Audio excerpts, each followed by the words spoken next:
είσοδο των ελληνικών δυνάμεων στη Σμύρνη. Αυτή είναι σήμερα η εικόνα της Κωνσταντινούπολης, η οποία πάλεται από εθνικό παλμό. Σήμερα και αύριο είναι κλειστά τα σχολεία και σήμερα βέβαια αργία για όλους τους Τούρκους. Εγώ κατάγομαι από την Ύμβρο και εμείς στο χωριό μας, στο Γλυκί, είμαστε σήμερα μόνο 5 άτομα και στην Ύμβρο από τις 7.000 έχουν μείνει μόνο 150 ηλικιωμένοι και στην Τένεδο καμιά 15 άνθρωποι. Αυτή είναι η μοίρα των Ελλήνων και πράγματι είναι κοινή και βεβαίως ο κύριος Γιαλουρίδης και ο κύριος Λυσαρίδης από την Κύπρο μας θύμισε ήδη ο κύριος Λυσαρίδης τη μοίρα του κυπριακού ελληνισμού. Θα δώσω τώρα το λόγο στον γνωστό σε όλους σας, συνάδελφο και φίλο Νεοκλή Σαρή, ο οποίος θα ξεκινήσει με την παρουσίαση του πραγματικά μνημειώδους έργου του αγαπητού μου Κωνσταντίνου, το 14ο έργο «Η γενοκτονία των Ελλήνων του Πόντου». Θα ακολουθήσει η παρουσίαση του τόμου που εξέδωσε το Ίδρυμα της Βουλής των Ελλήνων, «Η γενοκτονία των Ελλήνων του Πόντου», και θα πω εγώ 2 λόγια για το βιβλίο το οποίο ήδη μας ανέφερε ο κύριος Κουρής, ο νομάρχης Ανατολικής Αττικής, το οποίο σήμερα πήρα και εγώ στα χέρια μου ως παρουσιαστής, με τον πολύ ωραίο τίτλο «Πόντος Ελληνικός Μεγάλος και Ευδαίμων». Ο κύριος Σαρής έχει το λόγο. Εκλεκτή ομίγυρης. Ο θυμός και η οργή είναι υπέρτεροι τούτη την επίσημη στιγμή και κυριαρχούν απόλυτα. Και από μία πλευρά είναι ευτύχημα ότι έχουν αποχωρήσει ένα μεγάλο μέρος των πολιτικών.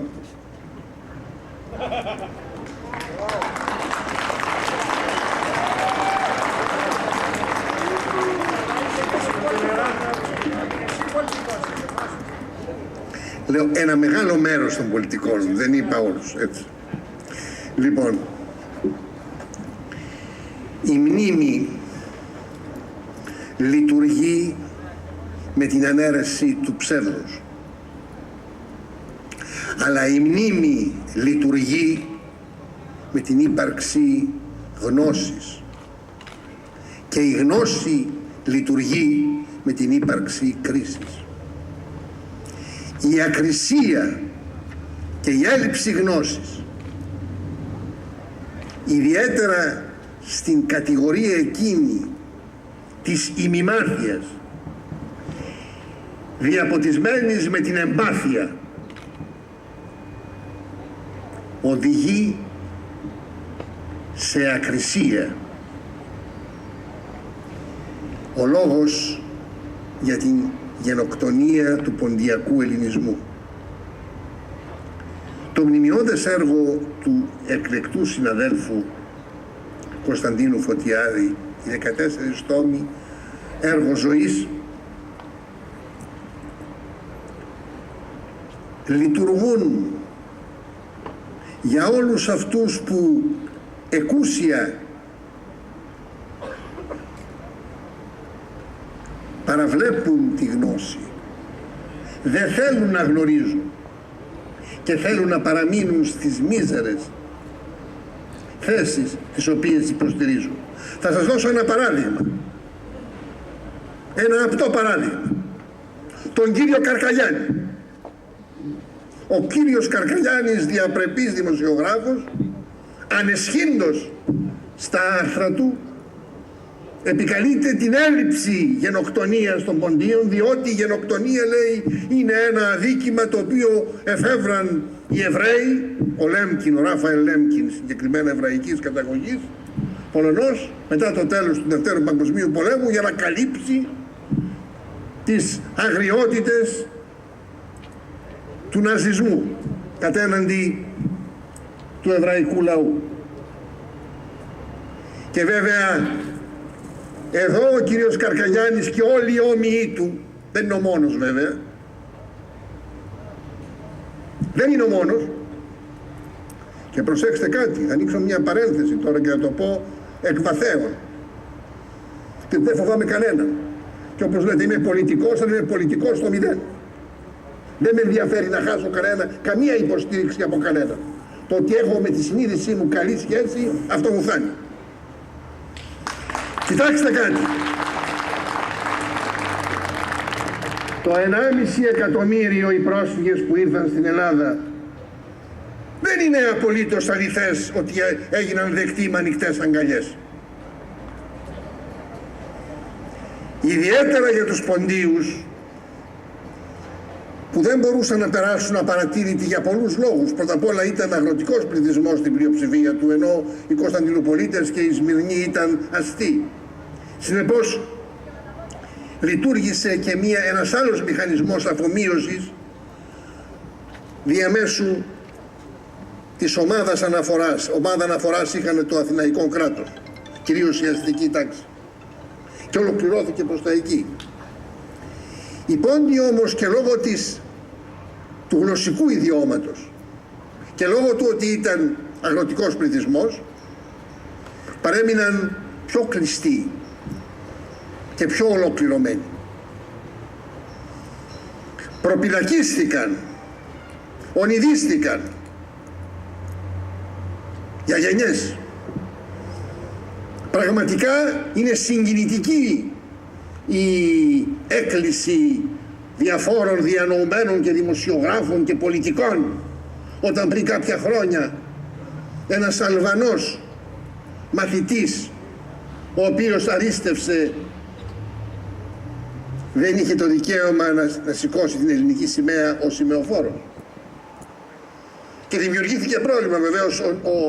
Ο μαθητής αυτός σήμερα ως υπότροφος είναι στις Ηνωμένες Πολιτείες Αμερικής και είναι διαπρίσιος κήρυκας του αλβανικού εθνικισμού. Αυτό είναι μια άλλη ιστορία. Λέω λοιπόν ότι δημιουργήθηκε πρόβλημα για τον Αλβανό. Και καλώς θα σας έλεγα. Αλλά επί δεκαετίες ολόκληρες οι πρόσφυγες και οι Πόντιοι, ιδιαίτερα στη Μακεδονία, δεν είχαν δικαίωμα να γίνουν σημεοφόροι. Κανείς όμως τότε δεν διαμαρτυρήθηκε, η ευαισθησία τους δεν είχε εκδηλωθεί. Έτσι είναι. Τι έγιναν λοιπόν οι Πόντιοι? Συσπυρωμένοι,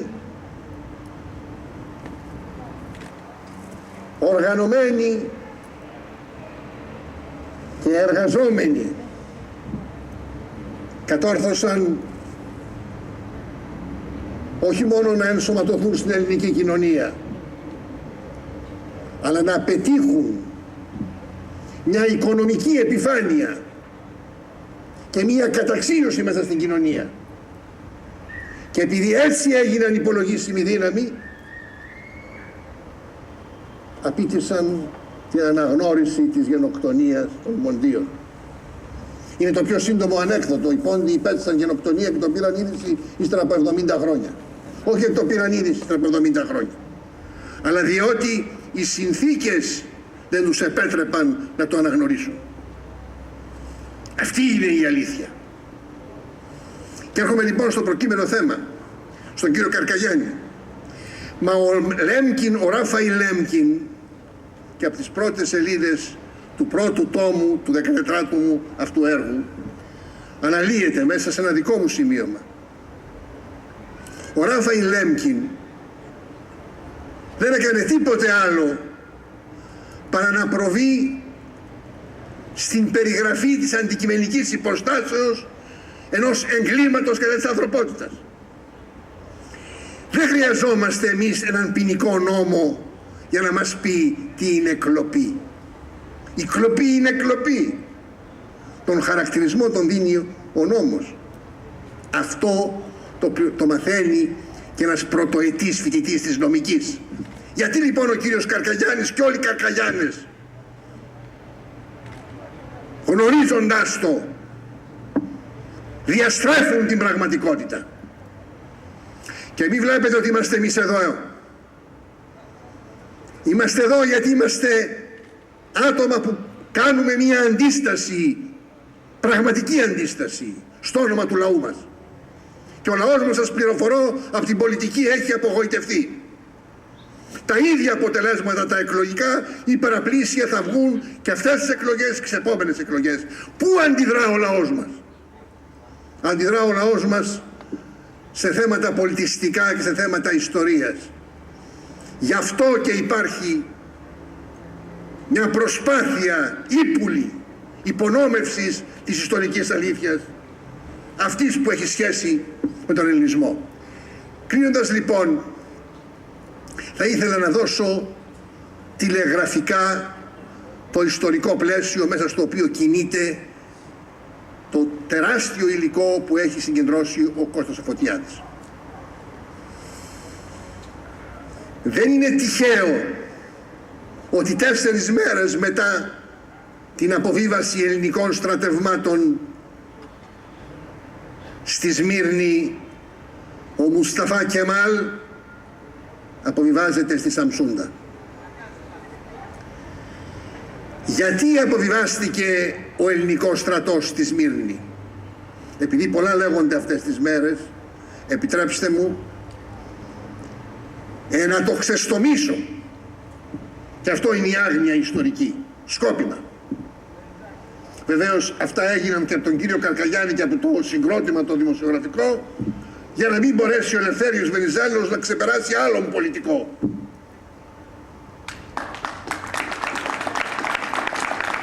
Και ονονοήτο, σαν δεν τρεπόμαστε.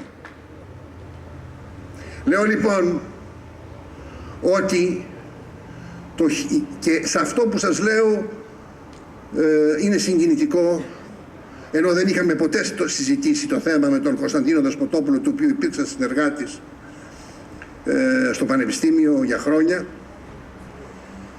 Προχθές στην Ακαδημία μέσα σε 10 λεπτά συμφωνήσαμε σε όλα.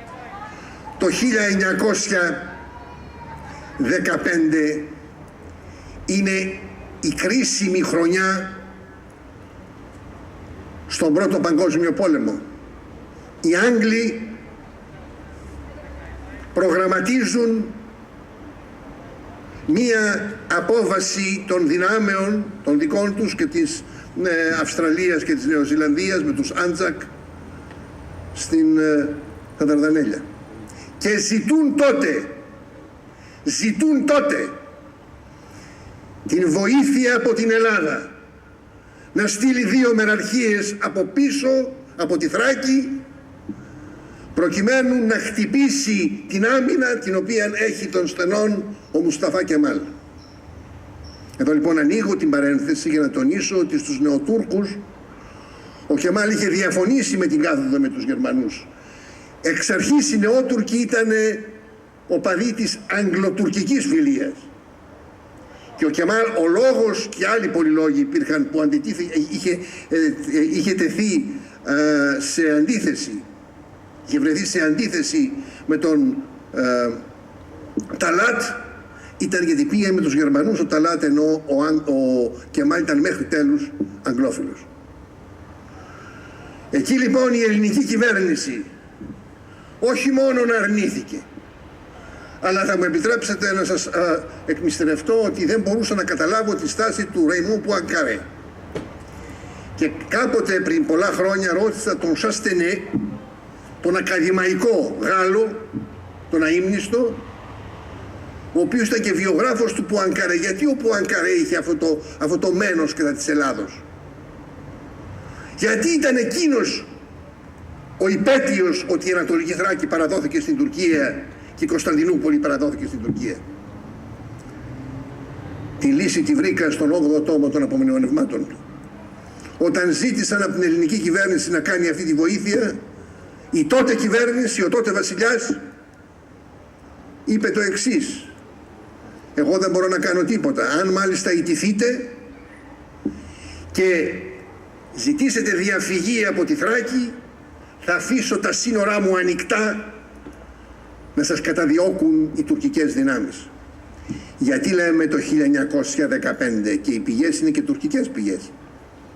Διότι εάν το 15 έπεφταν τα Δαρδανέλια, η Οθωμανική Αυτοκρατορία αυτομάτως κατέρεε. Και βέβαια οι σύμμαχοι θα έτρεχαν προς βοήθεια του συμμάχου τους που τα είχε βρει δύσκολα, του Τσάρου. Και όπως λένε και οι Τούρκοι, όπως και ο Κωνσταντίνος Δεσποτόπουλος το λέει, δεν είμαι μόνος Σαρής που το λέει, η Οκτωβριανή Επανάσταση δεν θα πραγματοποιούνταν κατά πάσα βεβαιότητα και οπωσδήποτε δεν θα είχαμε δεύτερο παγκόσμιο πόλεμο και δεν θα είχαμε ναζισμό και δεν θα είχαμε τα εκατομμύρια των εκατομμυρίων τους θανάτους. Μετά από το 2015, και εδώ ακριβώς βάζω την υπογραμμίζω, ο πόλεμος, ο πρώτος παγκόσμιος πόλεμος ήταν ένα μακελιό σκέτο. Ολόκληρες γενιές εξαφανίστηκαν στην Ευρώπη, στη Γαλλία και στην Αγγλία. Έγινε μια σφαγή. Το αποτέλεσμα ήταν να μην πολεμάνε πλέον οι Ευρωπαίοι. Είναι το πουρκουά που λέγανε οι Γάλλοι που φτάνει μέχρι το δεύτερο παγκόσμιο πόλεμο. Γι' αυτό και το 1919 ο Λόιτ Τζόρτζ λέει του Βενιζέλου, έχετε στρατό να στείλετε στη Σμύρνη? Γι' αυτό πήγε ο ελληνικός στρατός, γιατί δεν είχε πολεμήσει, ενώ όλοι οι Ευρωπαίοι είχαν πολεμήσει και είχαν χύσει το αίμα τους ποτάμι. Και ενώ ο ελληνικός στρατός πηγαίνει για να προστατεύσει τους χριστιανικούς πληθυσμούς στην Ιωνία και στο νότο της Μικράς Ασίας, ο Φιλοάγγλος Κεμάλ χρηματοδοτείται από τον Σουλτάνο και τους Άγγλους ως διοικητής, επιθεωρητής και ως κυβερνήτης, έτσι λένε τα έγγραφα τα βρετανικά, αν μελετήσετε τα αρχεία, αλλά ποιος θα διαβάσει τα αρχεία τα βρετανικά? Ποιος Καρκαλιάνης? Αποστέλλεται στον Πόντο για να με εντολή να λειτουργήσει όπως ο ελληνικός στρατός, δηλαδή να προστατεύσει τους χριστιανικούς πληθυσμούς από τους τσέτες του σφαγής, οι οποίοι συνέχισαν το έργο του Ένωση και Πρόοδος. Και τι κάνει ο Κεμάλ? Κάνει ακριβώς το αντίθετο. Συνεργάζεται με τους σφαγείς και ολοκληρώνει τη γενοκτονία. Αυτό είναι το έγκλημα. Και αυτή την ιστορική αλήθεια ελάχιστοι είναι εκείνοι οι οποίοι μπορεί να την κατανοήσουν και να την μετατρέψουν σε συνείδηση. Το βιβλίο, το έργο του Κωνσταντίνου Φωτιάδη είναι μνημειώδες και είναι λυπηρόν ότι η Βουλή των Ελλήνων τελικά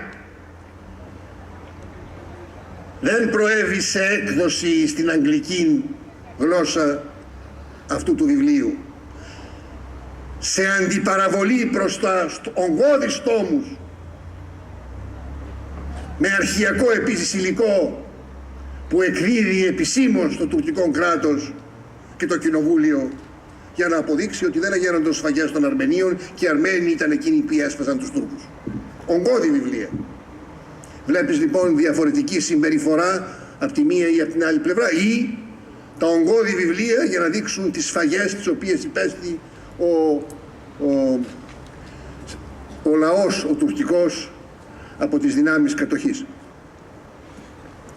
Το πρόβλημα του ποντιακού ελληνισμού και του ποντιακού εν γέννη χώρου έχει και μια άλλη διάσταση με την οποία καταλήγω.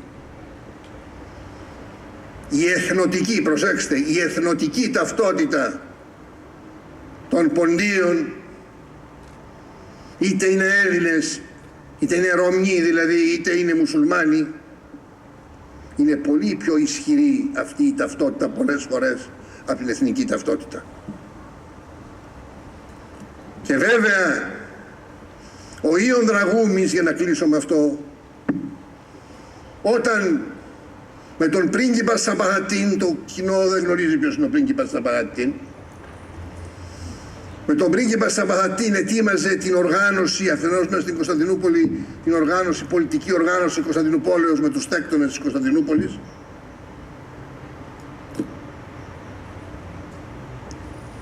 Ο πρίγκιπα Σαμπαχατίν στην οργάνωσή του, η οποία ήταν αντίθετη προς το Ένωση και Πρόοδος, η λεγόμενη αποκέντρωση, το σωματείο αποκέντρωσης, πολιτικής αποκέντρωσης, δηλαδή ουσιαστικά ομοσπονδοποίησης του Οθωμανικού κράτου, σε ένα μόνον σημείο βρήκε ανταπόκριση πολύ μεγαλύτερη από ότι οι εθνικιστές του Ένωση και Πρόοδος. Και αυτό το σημείο είναι ο Πόντος, όπου οι νεότουρκοι υπέστειλαν τις δραστηριότητες, τις πολιτικές τις οποίες είχαν. Με αυτά θέλω να πω ότι το υλικό που έχει ο Κώστας Φωτιάδης συγκεντρώσει είναι πρόσφορο για μια νέα ανάγνωση της ιστορίας. Αλλά για να υπάρξει αυτή η νέα ανάγνωση της ιστορίας χρειάζεται ένα νέο πνεύμα. Χρειάζεται μία αντίσταση κατέναντι όλων εκείνων οι οποίοι σήμερα έχουν επιβάλει μία δικτατορία στον χώρο της διανόησης. Είναι εκείνοι οι οποίοι αποκλείουν ακαδημαϊκούς δασκάλους.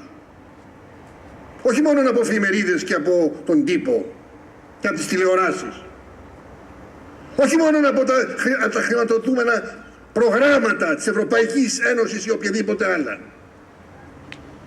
Αλλά εκείνους ακριβώς οι οποίοι εργάζονται προκειμένου να καταρρύψουν τις ιστορικές αλήθειες και να μας οδηγήσουν ακριβώς στο αντίθετο σημείο στο οποίο οδηγεί το περισπούδαστο αυτό έργο του άξιου συναδέλφου Κωνσταντίνου Φωτιάδη. Σας ευχαριστώ για την υπομονή σας.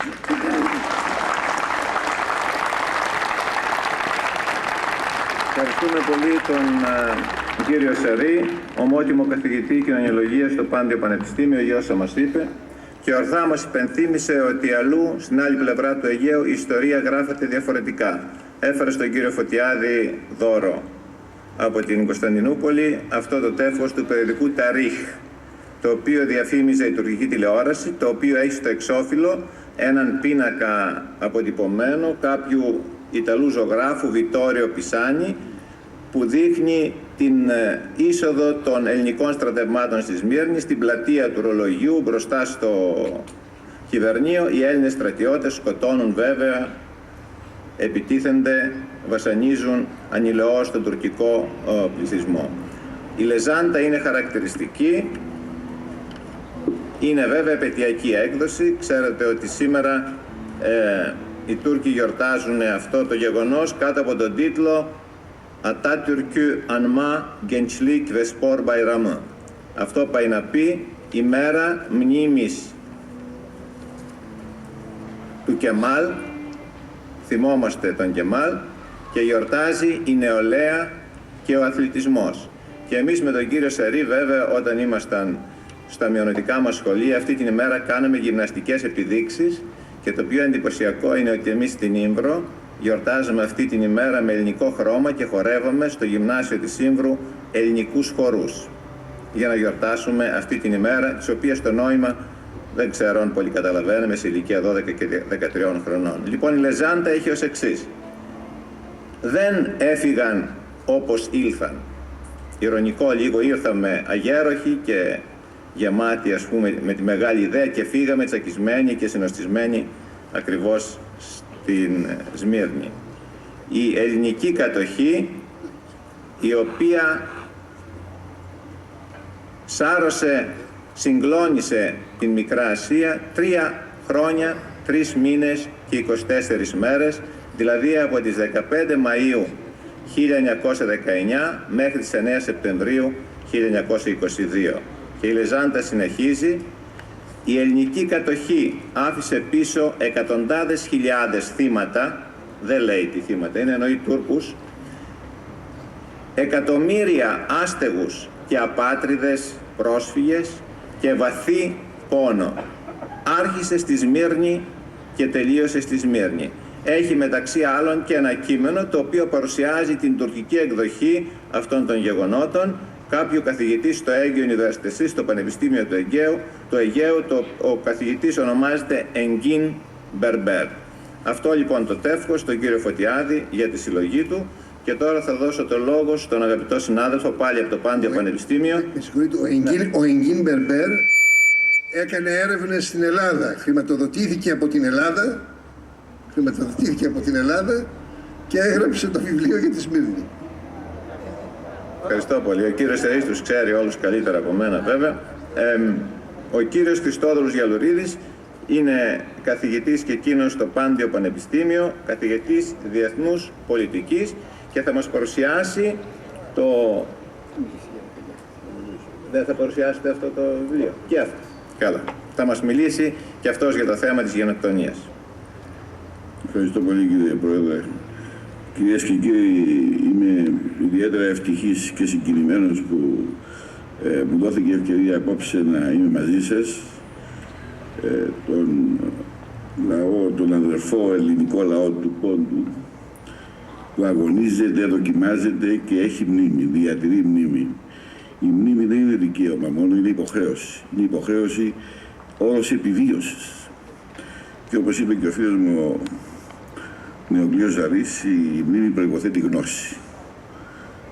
Ο αγαπητός μου φίλος ο Κώστας Φωτιάδης, με τον οποίο είχα την ευκαιρία και στο παρελθόν σε μια μεγάλη εκδήλωση που έγινε στη Γερμανία για τις γενοκτονίες, να ζήσω από κοντά και την αγωνία και τον αγώνα του για αυτό το καταπληκτικό έργο που είναι ζωντανή ιστορία, δηλαδή είναι γνώση μνήμης, για το οποίο τον συγχαίρω και αισθάνομαι ότι είναι μια συνεισφορά στον πολιτισμό, στον ελληνικό πολιτισμό, τον ποντιακό πολιτισμό, τον ανθρώπινο πολιτισμό.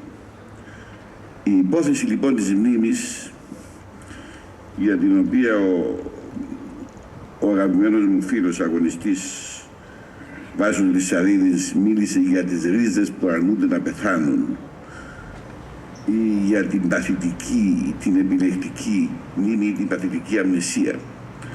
Αυτή λοιπόν η υπόθεση της μνήμης είναι υποχρέωσή μας και είναι υποχρέωσή μας εάν θέλουμε να συνεχίσουμε να υπάρχουμε ως έθνος, ως πολιτισμός, όχι μόνο ως κρατική οντότητα, ως πνευματική πολιτιστική οντότητα. Θα ήθελα να σας αναφέρω μία χαρακτηριστική ρίση, διαταγή, όχι ρίση, διαταγή του Αδόλφου Χίτλερ, για να σας καταδείξω πόσο η αμνησία, η διεθνής και η δική μας η αμνησία επηρεάζει την ίδια την υπόστασή μας. Το 1939, στις 22 Αυγούστου, απευθυνόμενος στα τάγματα εφόδου, έχω το ακριβές κείμενο, είναι εκπληκτικό, δίνει διαταγή στους στρατιώτες του, τους Ναζί, τα SS, να προχωρήσουν άφοβα, να εκτελέσουν, να σφάξουν, να καταστρέψουν, να εξοντώσουν τους Εβραίους και τους Εβραιοπολωνούς, να μην αφήσουν κανένα, ούτε παιδιά ούτε γυναίκες. Και καταλήγει, ποιος θυμάται σήμερα τη σφαγή των Αρμενίων? Εκπληκτικό. Και Αρμενίων, Ποντίων, Ελλήνων, ποιος τη θυμάται? Η αμνησία του διεθνούς συστήματος και η επιλεκτική μνήμη είναι εκπληκτική. Και οι μόνοι που δεν το καταλάβαμε, δεν το συνειδητοποιήσαμε, είμαστε εμείς.